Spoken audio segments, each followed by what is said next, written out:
Welcome back to Flight Pass. My name is Simon. We're here talking about the positions of the French and the British over the course just before the Battle of Waterloo. So Aurel just said, did the side take advantage of the state of the British cavalry, like lure them into traps, keep them busy, bind them where they couldn't do much harm? I'm not sure, to be honest, about that. We will see that, of course, during the course of the battle, it wasn't so much that they were lured into. I think they kind of, when we look at the charge of the Scots Guards, they were over exuberant.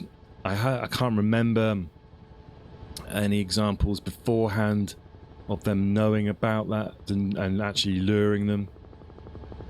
It may have happened in smaller pockets when we're talking more about picket lines and things like that. I'm not sure about that, and if anyone does know, then let me know and let us know. We're talking about the Napoleon's position now. Interesting enough about Napoleon's way he forms up his line is that in this particular battle, he just sort of show his hand a little bit. A lot of times in other battle in the Napoleonic War, he would always have a hidden element somewhere that he didn't want his opponent to see. But he tends to here just reveal his hand. And what I mean by that is he will line up his troops in plain sight of the enemy, and that might be something to do with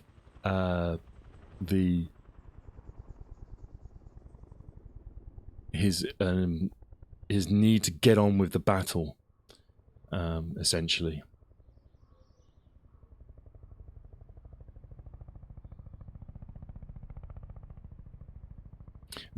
One of the arguments I have seen was that by lining up his troops so predominantly in sight, showing almost the full scale of his army, especially his non-reserve, is that he's trying to intimidate the Anglo-Dutch army on this ridge. So what he essentially does then is over here we've got Belle Alliance, and his formations are on this side of the battlefield. He'll line up the corps of de Erlon, and so they'll be on this side, and on this side of the road in this area here, he will have the corps of rail lined up. Now this is in full view of the British line. There's no attempt to pull them back behind this ridge here. He wants them to be up front and seen. And we'll find that the battery, the guns, the batteries are all lined up. Essentially, you can see this sort of ridge here. A lot of the guns are along this line here. Oh, they'll get to that line. They probably start off here, but then move forward to this sort of ridge here. And behind these positions were the reserve cavalry. Lobau's corps was coming up as well, and behind them was the Imperial Guard.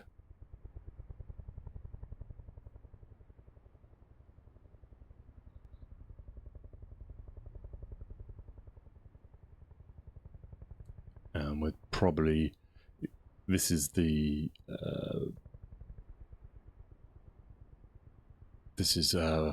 Napoleon's headquarters here, so we would assume that the Imperial Guard will be starts off back here.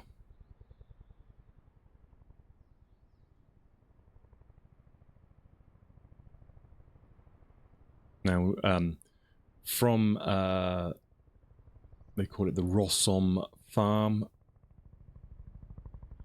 in this area here, Napoleon can't see the position.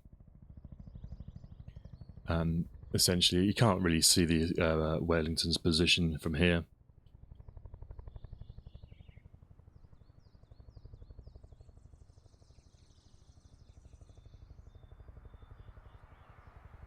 And so he doesn't, because of that, I think he doesn't see the way that Wellington has made his dispositions on this side. He can't see the weighting that is given to the centre and to the his right or Napoleon's left. So he just lines up his troops equally on either side of the road.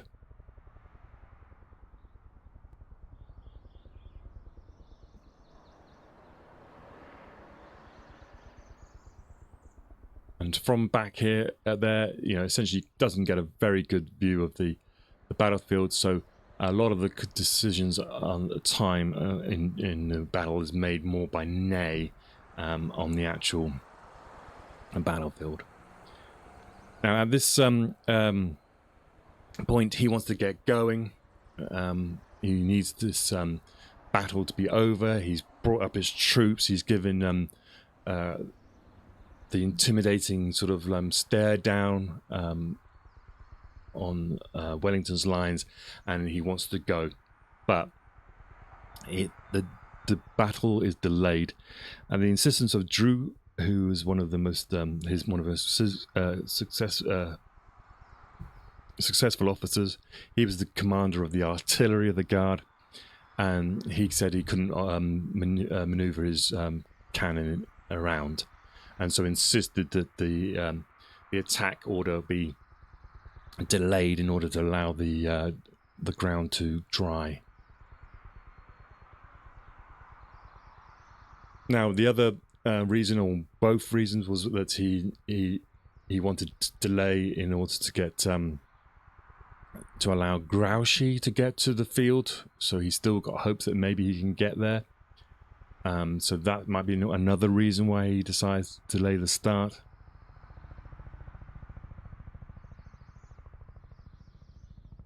And he also needs to just make sure that his supply train and the troops are all brought up and ready to go. So there's three reasons. But I believe, and many people do, that if this battlefield was dry, he would have just gone for it right now. And we're talking possibly like 9 o'clock in the morning, he would have just attacked. And those 2 hours or so that they gained would have possibly meant that the pressure from the Prussians from this side wouldn't have been so much, and he could have used more of his reserve than to attack Wellington's centre, and then the result would have been different. Let's jump in the helicopter for a bit.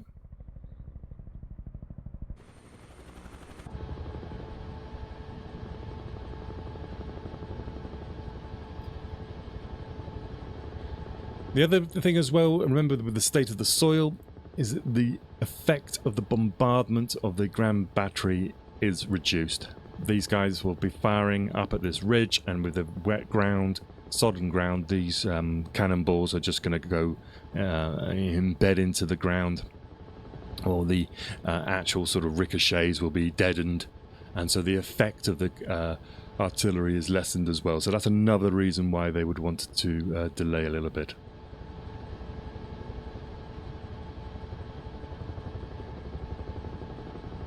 Now, with Wellington putting most of his troops over here behind this ridge, that obviously covers his troops from this bombardment. And the French didn't have many howitzers, so the howitzer is the gun that fires up and down rather than forwards, and so they didn't have many of those, so they couldn't impact the troops behind the slope.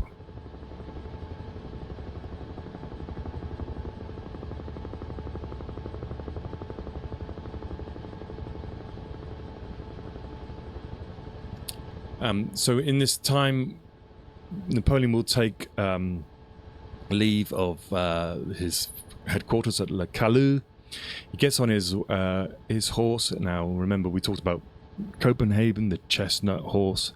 So at Waterloo, Napoleon has the white Arab horse called Marengo.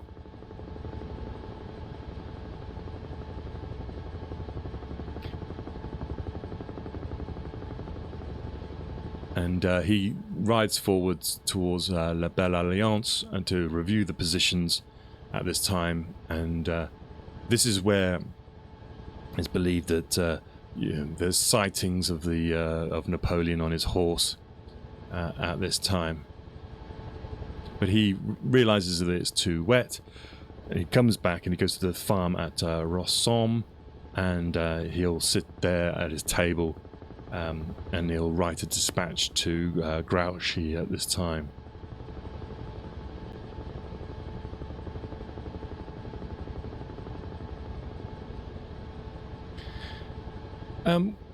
Interesting part here was a reference to his health. There was a number of actions that he did at this time, which he delegated out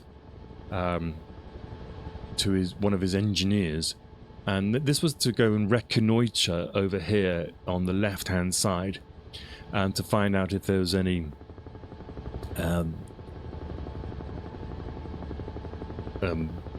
earthworks or defensive positions over here. And it was commented at the time, I think Soult mentions it, and Soult, remember, his chief of staff. He says, well, back in the day, at the Battle of Jena and Austerlitz, this is the sort of thing that Napoleon would have done himself. He would have gone and had a look. He would have just ridden his horse over there and had a quick look. But he delegates this out to one of his chief engineers, a guy called Haxo.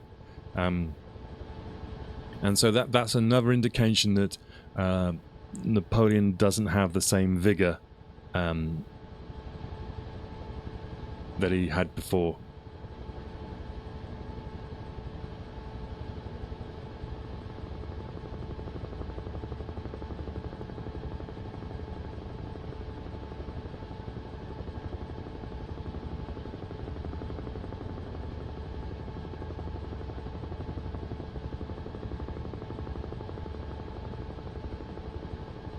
Now this dispatch, he writes to Grouchy. Now remember, Grouchy's written to him to say he's at a place called Walheim, and in fact let's just jump out and have a look at the map.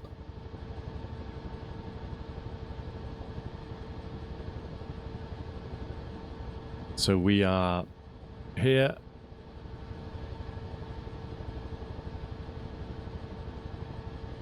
This is where Napoleon is, and he knows that Grouchy has managed to get over to a place called Walheim. It's in fact this place called Sartre-les-Walheim here, and he writes to Grouchy at 10 a.m. and he says in this dispatch, "You would direct your movements upon Wavre," so up to here, "so as to approach us. Act in concert with us, driving before you the Prussian army, which has taken that route, and which may have halted at Wavre, where you must arrive as soon as possible." So this is a set of orders that is full of ambiguity. This is it says you will direct your movements towards Wavre. Okay, fine. So as to approach us. Okay, fine. To act in concert with us. Right, so it's sort of, it's getting like, what do you want me to do here? You're driving the Prussian army before you, and you will take the same route as them. And you must get there as soon as possible. So he's kind of wanting his cake and eating it. He says, I want you to follow the Prussians to Wavre. I want you to drive up this road here, get to Wavre, but I want you to stay in contact with me. So he's kind of saying, so what do you want? Do you want me to go to Wavre, or do you want me to come across towards you? Now this order, people will blame Grouchy for not marching to the sound of the guns, but to me that doesn't sound, come to me direct. It's more like go to Wavre. Anyway, it's one of those things that I think Grouchy sometimes gets a hard rap for this. Also, this is sent at 10 o'clock in the morning. Grouchy doesn't receive these orders until 4 o'clock in the afternoon, and by that time it's impossible for Grouchy to get across to this battlefield. And you got to think Napoleon knows this. Now, the only thing he's now hoping for is that the reports that he's getting is that there's only one corps there. But he's taking a risk here. He's taking a risk because this is the one point right now, 10 o'clock in the morning, rain, battle's delayed, that he could wait, not engage here. Let's say if he doesn't engage right now, and that he decides that we're going to just sit here for a bit and wait for Grouchy. Now the worst thing that happens is the Prussians arrive first, but that means he can then withdraw with his whole army in some sort of coordinated manner, possibly pulling back to Genappe and getting Grouchy to come across towards him there. Yes, he would have lost the ability to divide the two armies here of the Prussians and the Anglo-Dutch, but he would be in a stronger position, possibly to carry on the fight somewhere, somehow. This seems like a point where I think, though, Napoleon, the events, dear boy, the events, they've overtaken him. I don't think he's in control anymore of these events. He's got himself into this position now where he is, presumably, he can't do anything else apart from have the battle. There's too many people around him who are expecting the battle. It's too weak to retire. He has to go forwards. You've obviously got his generals saying things like, "Oh, be careful of Wellington." And he's going, "No, we're going to have to do it." He's got that Elba spirit in him again. He's got that, "Gonna do this regardless of what happens. I'm Napoleon. It's going to work out."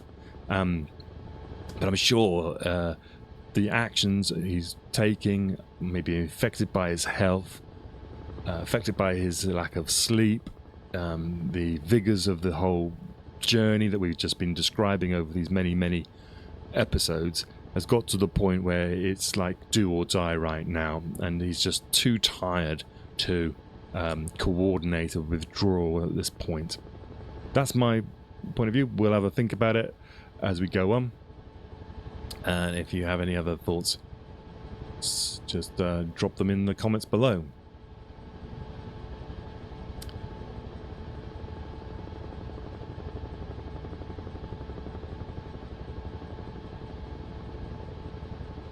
Let me...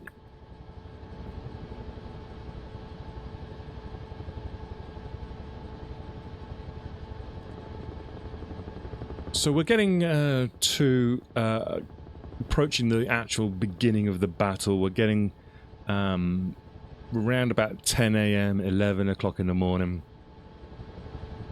I would say also by that thing that those orders to Grouchy were so ambiguous that it's almost like they're covering his own arse. You know, it's almost like he's already started to make the excuses straight away. The other argument, of course, is that Sue's the one who's writing the orders, and Sue just doesn't sort of understand what it is that Napoleon wants, and this is why these orders are very ambiguous. 11 o'clock in the morning, then Napoleon he's reviewed his troops. He's had the bands playing Salute to the l'Empereur. He sends out his instructions to his generals, and his plan is pretty straightforward. He chooses simple frontal assault. There's nothing subtle about it. He just thinks that he's got the troops available to battering ram Wellington. Again, this is not the genius. This isn't something that's particularly got any finesse. It's literally, I'm going to slam you with more men than you've got, straight down the middle.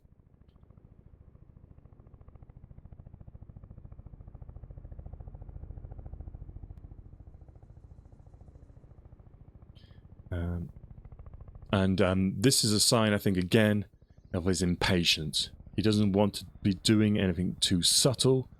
He doesn't want to do any outflanking maneuvers. You know, he doesn't want to go. He could have gone around to the left here. He doesn't want to do that at all. He needs to beat the Anglo-Dutch as quick as possible, because he knows that the Prussians are coming.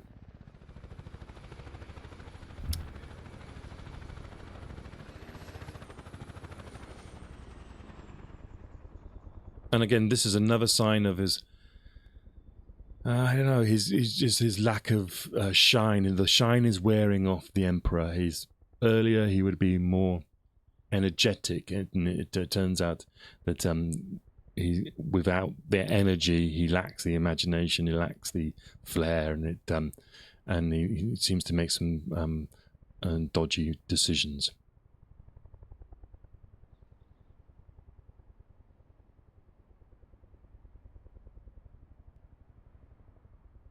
Now, his strategic ability has been brilliant, obviously. I think his way he's caught Wellington out.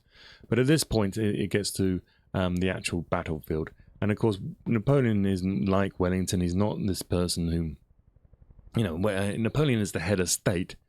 He's not going to be up, standing just behind his men on the front line going towards Wellington's position. So he's going to give these the tactical decisions to his second in command, who is Ney, and we'll see how that forms out. And we know already that Ney is undoubtedly a very, very brave man, very good at rallying the troops and motivating his troops. But sometimes he makes some fundamental errors of judgment. Now, Napoleon, of course, he's choosing, I would say, at this point, to ignore the threat on his right flank. We'll talk about the Prussians as we go on. But around about this time, there has been seen Prussian cavalry patrols coming out of the Paris wood. We're talking about 10 o'clock in the morning. These guys have gone ahead, the Prussians, and they're believed to be popping out of these woods here. Napoleon has failed to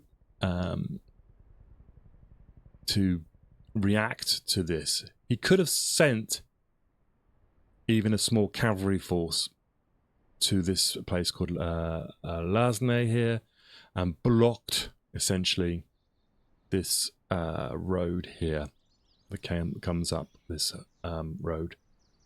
And remember, the conditions are terrible, and this is the route that the Prussians will be arriving from. he could have come up here and done some effort to block this area here. Somewhere in this area, any kind of force here would have severely delayed the Prussians. He doesn't do that. So he's almost put his head in his hands there. He makes no effort as well to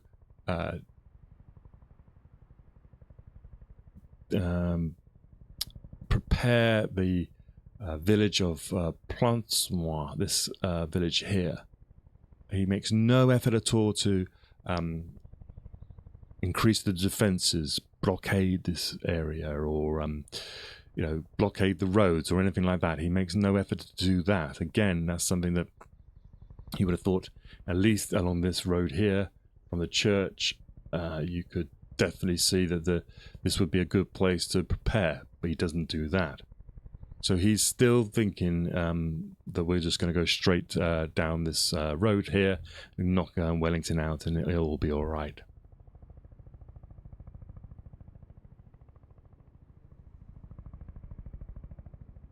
Okay, let's take a quick break, and when we get back, we're probably going to start.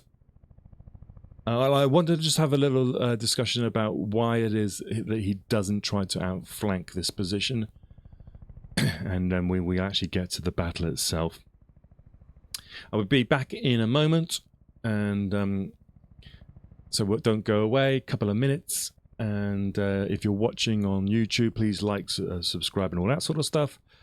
And we'll come back and get on with this battle.